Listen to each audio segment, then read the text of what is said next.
In today's video, I'm gonna show you how to edit D-LOG M footage with just a couple of clicks on DaVinci Resolve with a single node and bring it to a really natural looking footage from which you can play around if you want to, but it's already gonna be looking natural in the way it was in that location. So let's go over to DaVinci Resolve. As you can see, there's two different shots from the DJI Mavic 3 Pro on the 70mm with the D-LOG M. So let's go over to the first shot and to the color page. Usually I start with saturation and I add about 90 or 100 depending on the footage, but usually 90 or 100 is about how much I need. Then when you look on the scopes, we're pretty flat, so everything is pretty centered.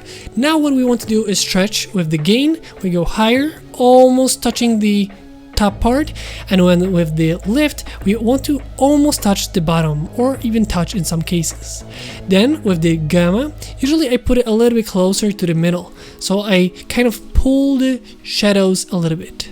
In this case I feel like I overdone with the gain, so I might pull it a little bit down.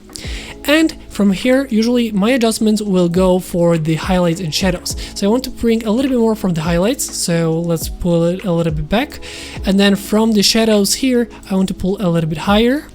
In this case, I would actually add a little bit more gamma and a little bit more contrast.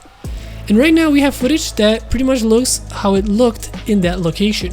So we went from something like this to something much more usable. And as you can see, it looks pretty nice right away with just a single node. You can always play around with this or add a second node and play around from this instead of the flat picture profile that we had. Now let's go over to the second one, and in this case it's going to be the same situation. Saturation to 90 or 100 depending on how much you want. Gain almost touching or touching somewhere on the top. And lift going down all the way to the bottom. Now we have stretch out the footage much more. Gamma a little bit higher to make everything more centered in terms of like the way it's exposed. From here, highlights a little bit lower, and shadows to bring out a little bit more details from the shadows, and adding a little bit of contrast. We can actually add 100 saturation to make it a little bit more punchy, and in my opinion this is already really good looking footage if you compare it to how it was as a flat picture profile D-LOG M to a colored video. And as you can see, it looks much better and really nice.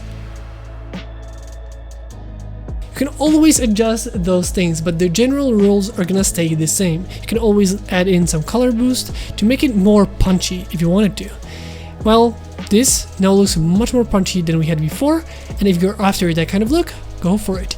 You can literally play around, but with the same steps of gain, lift, and saturation, highlights and shadows, you can really pretty much with the same steps on each clip get it to look natural how it was in that location. With that being said, that is how I color grade my D-LOG M footage to be as natural as possible. And as you have seen, it is really simple, really quick, and with just one node. With that being said, that's gonna be the end of today's video. I hope you guys learned something new today. If you did, don't forget to like, comment, and subscribe. I hope you guys enjoyed this video once again, and I'll see you next time.